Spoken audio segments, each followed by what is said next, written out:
Welcome back for another round here. My name is Bronson Wilkes. I'm the founder and host of the Build the Life You Want podcast.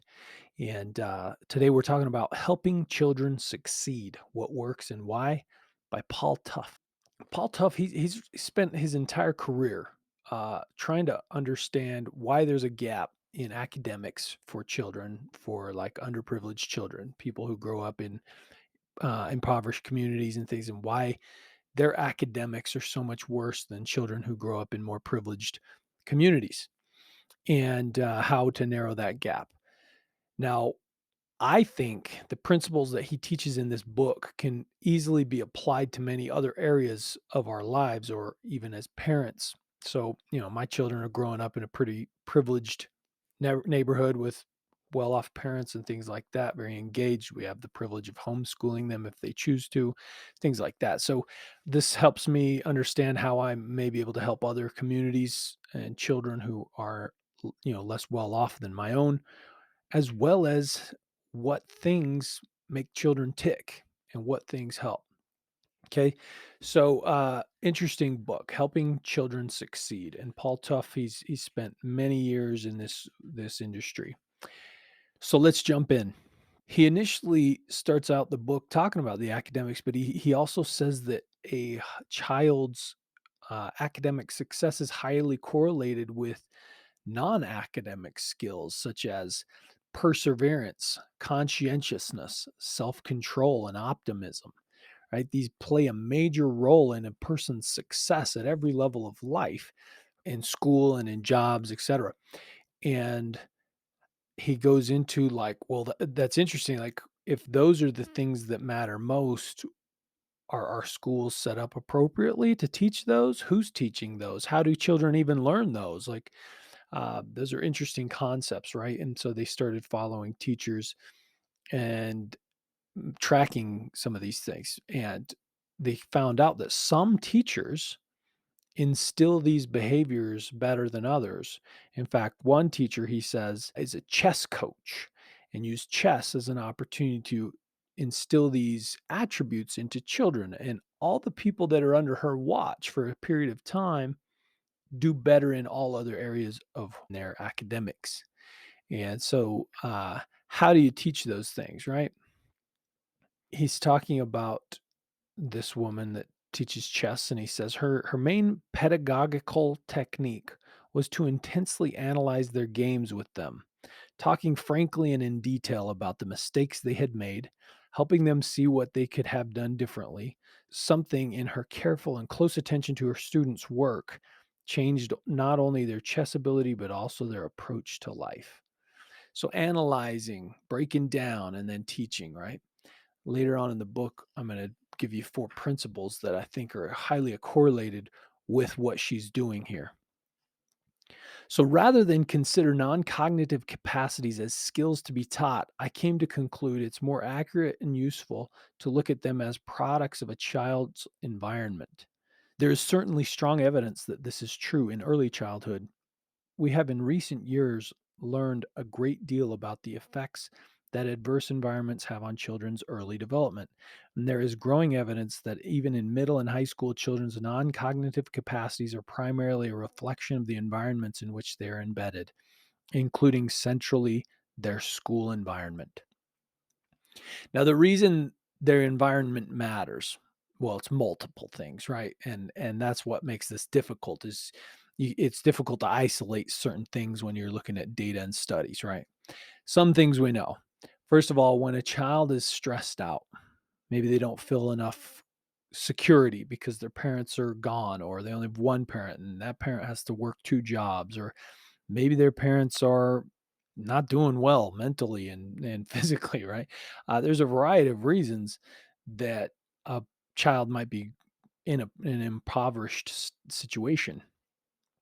And when those insecurities are ever present, the child has a higher level of stress. And when stress is high, you have cortisol levels that remain high.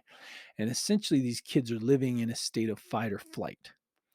Now, I'm not going to go into great detail here, but I did do an episode on this exact thing, cortisol being high. So go back and find that one. It's called The Effects of Cortisol in Response to Stress.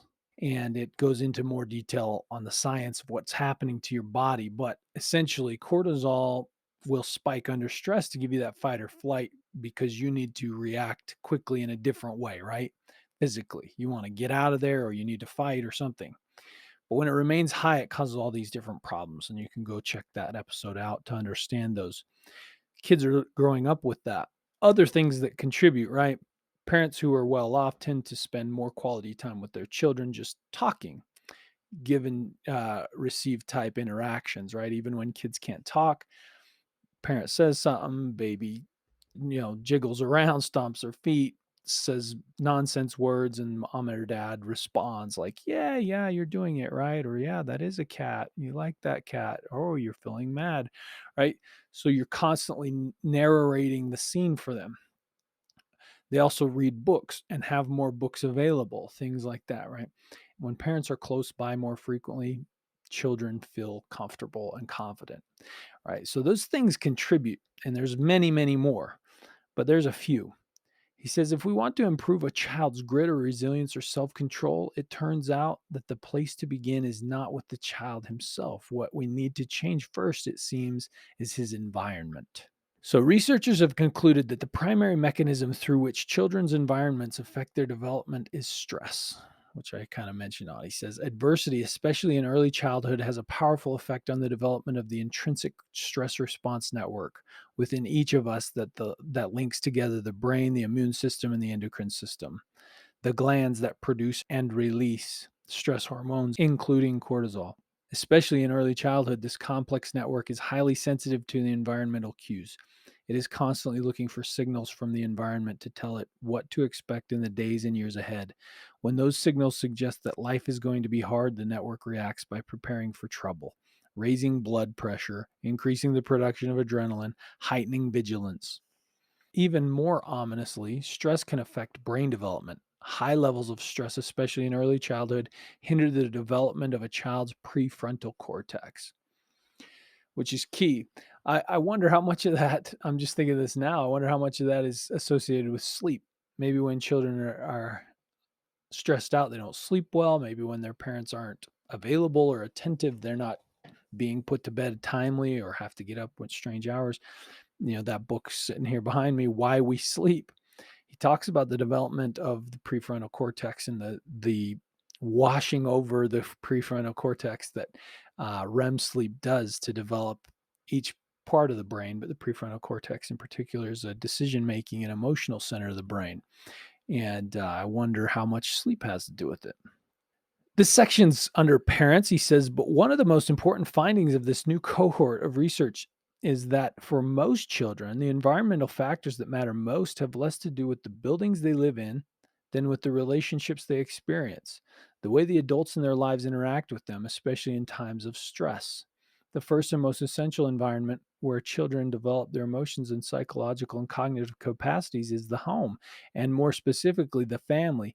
Beginning in infancy, children rely on responses from their parents to make sense of the world. The serve and return thing that I was talking about, right? Parents narrating the environment, controlling emotions. When a child has a tantrum or a fall apart or is scared or whatever, and mom or dad can sort of name the emotion and calm them down and stay calm themselves, children take that on and they go, oh, well, I guess we're safe. I guess we're good because mom and dad seem to be good. On the other hand, if parents freak out when a child freaks out, now we're all insecure. Now I'm correct. Like I should be freaking out. I should be scared. And this is a scary world, right? Confidence is low. Research has shown that when parents behave harshly or unpredictably, especially at moments when their children are upset, the children are less likely over time to develop the ability to manage emotions. So, children who end up going to school after their parents behave like underdeveloped children or parents, they have a hard time. They're disruptive. They're freaked out. They're under stress. All right, so we're going to skip to an interesting study. It's called the Adverse Childhood Experiences Study, which was conducted in the 90s by Robert Anda and Vincent Felitti. So what they did is they took this large group of like 17,000 patients and they went back and looked at trauma and significant events and they defined those events, etc. So what they found was a strong correlation between the number of categories of trauma each patient had endured as a child and the likelihood that he or she had been afflicted by a variety of medical conditions as an adult. Patients who had experienced four or more adverse childhood experiences were twice as likely to have been diagnosed with cancer, twice as likely to have heart disease, twice as likely to have liver disease, and four times as likely to suffer from emphysema or chronic bronchitis. Isn't that crazy? So, your illnesses can even be correlated to the way you experienced trauma as a child. Pretty nuts. Another study, very similar, but more specific on trauma, like deaths or suicides or things like that. And they gave them scores. And she says a pediatrician and trauma research in San Francisco found that just 3% of children with an ACE score of 0 displayed learning or behavioral problems in school. But among children who had four or more ACEs, which is their scoring system, 51% had learning or behavioral problems. So the data's pretty clear on this, right? If you experience a lot of trauma, you don't have a lot of good mentorship or security, your parents don't manage their emotions well, they don't teach the child to manage, their emotions. These things turn into long-term problems for people, and it's difficult to correct. The later it goes, the harder it is. So this section is under neglect. If we want to try to improve the early lives of disadvantaged children today, there is considerable evidence that the best lever we can use is the same powerful environmental element, the behaviors and attitudes of the adults those children encounter every day. This is the essence of what I want to share and create here at Build the Life You Want. I want to help adults understand how their mentorship matters, how your personal success matters in the lives of the community around you, and that the more people that can interact with healthy, well rounded, educated people that are intentionally living their lives to do the best they can and serve the community with the best information they can get impacts people in a dramatic way. It's not just a kindness thing and, you get bonus points in heaven or whatever it is you count. This matters to the future of the children that are currently in your stead, right? In your neighborhood, in your family, in your home. So the better you can be as a parent, a grandma, a teacher, a coach, a mentor, a church leader, whatever, wherever you find yourself interacting with young people, it has major impact. Under attachment, you've all heard of attachment disorders, right? This is part of why many researchers now believe that the most promising approach to parental behavioral change may be that third category, interventions that target the relationship between parent and children. In the 1950s, researchers in England, Canada, and the United States discovered that when infants experience warm, attentive parenting in the first 12 months of life, they often form a strong, attuned bond with their parents, which the researchers labeled secure attachment. This bond creates in the infants a deep rooted sense of security and self confidence, a secure base in the researchers' terminology that enables them to explore the world more independently and boldly as they get older. And that confidence and independence has practical real world implications.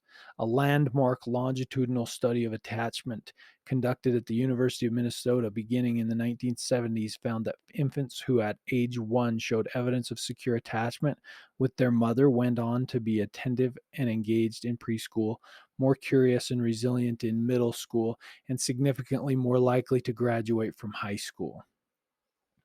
So what's wild is, like, at that point, we're not even talking about reading books and, having a high vocabulary or whatever. They're just talking about being very present with your young babies and being able to give them a secure place to live, right? Attaching, making bonds sets them up for a lifetime of success. Researchers have found in fact, that most of the achievement gap between well off and poor children opens up before age 5. For most children, the gap then stays pretty steady from kindergarten through the end of school.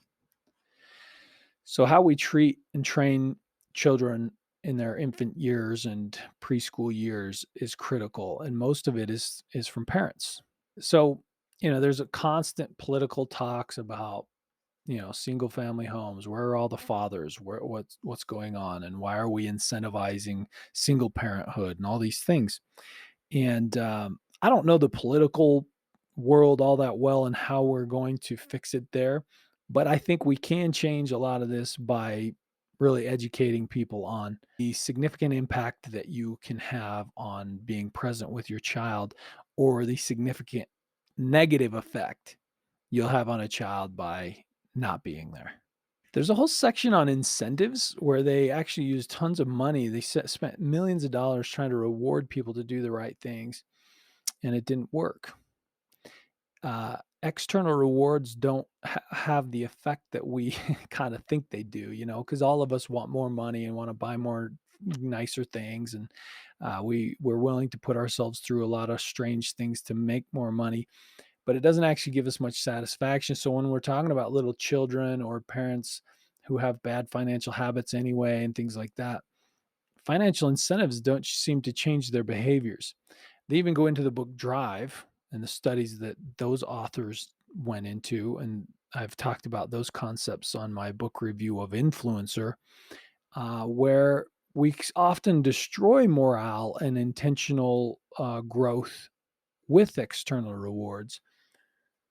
So they essentially find that external rewards are not the answer to helping children and parents do the right thing. Rather, we need intrinsic rewards, and those are much stronger, much more powerful, and much more satisfying.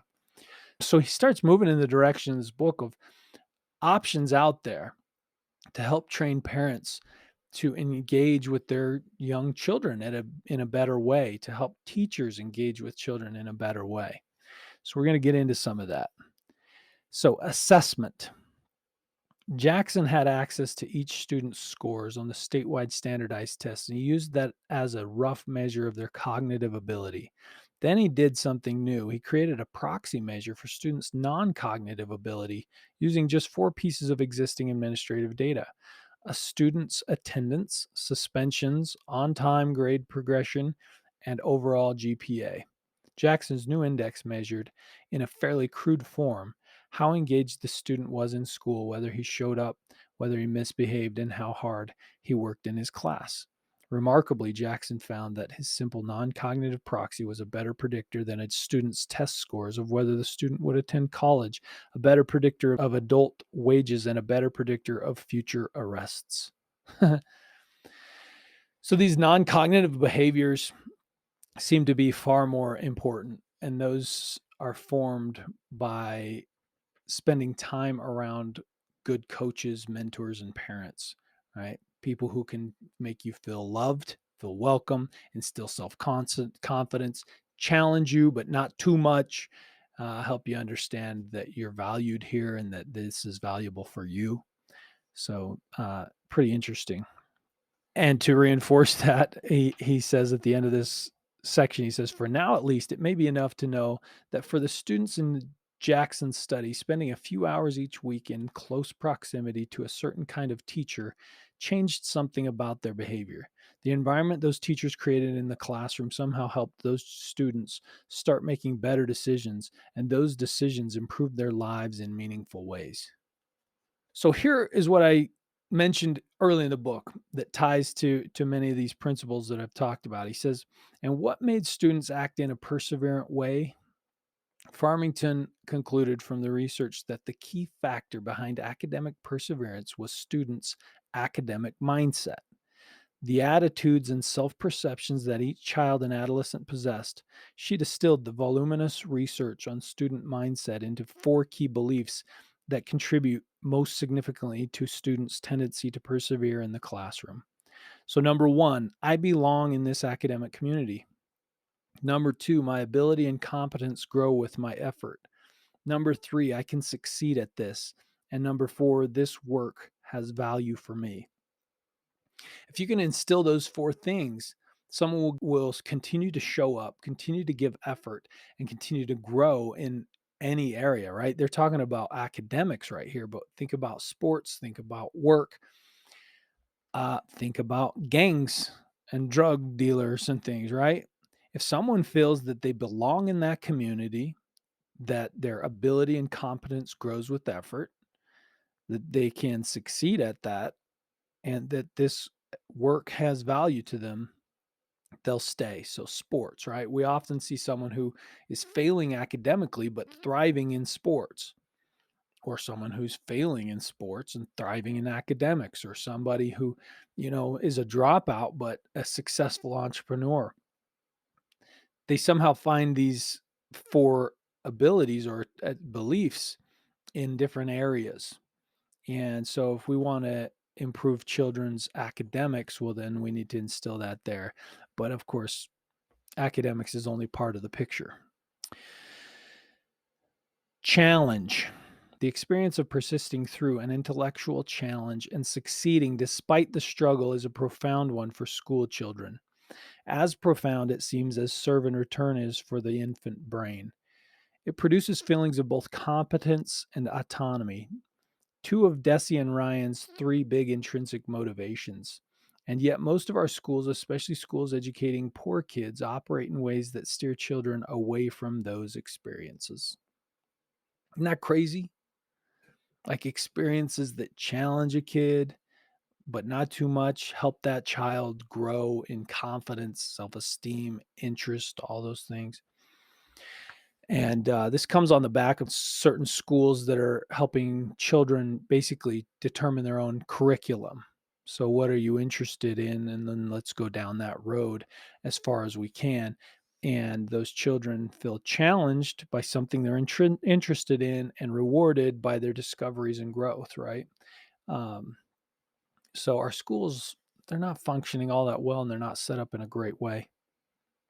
All right. I'm going to share one more thing and then we'll wrap this up. He says, finally, we need to change our way of thinking. When you spend time reading through the kind of intervention studies that I've written about here, it's easy to get caught up in the specifics of the data, sample sizes, standard deviations, regression analysis. And that data certainly matters, but I also find it useful every once in a while to think about the individual people who conducted these studies, the doctors or psychologists or social workers who went into an orphanage in Russia or an impoverished neighborhood in Jamaica or a high school in Chicago or a living room in Queens and said, in essence, I want to help. I think we can do better. So I hope that's you. I hope it's me, right? We need to continually find ways to be better mentors and then step in, lean in, help these children grow. Go be a coach. Learn how to coach and then go be a coach. And I don't mean learn to be the best baseball coach. I mean, learn the basics of baseball and then go teach t-ball. Give these children somebody that they can rely on, that's in control of their emotions, that feels strong and self-confident, is going to instill these behaviors in children. Teach a Lego group or a chess club or a Dungeon and Dragons group, whatever. Get involved. Make sure that children have places to go with secure people. Nothing bothers me more than those coaches that are out there freaking out, losing their mind, teaching kids that a sports game is not a fun place to be, that their coaches can't handle their emotions and that they shouldn't either. You got to be better than that. You got to be the coach that's in control of emotion, instills self-confidence, makes it fun, but follows the rules and gives great effort, right? You got to be those people and teach these kids those same attributes. But here we are, helping children succeed, what works and why. Paul Tough, great book. I think it has a lot of interesting studies in there that you should dive into and understand. They not only help understand why, privileged children or economically privileged people tend to do better in many areas and why impoverished children are struggling, and it has very little to do with the actual money that's being spent on them. More it's the interactions with the people around them. And so keep growing, keep improving, and sharing with your communities. For those of you that want this, I will put the book link in the show notes so that you can purchase this from Amazon. I think it's worth your time. And again, thank you guys for listening as always, and we'll catch you on the next one.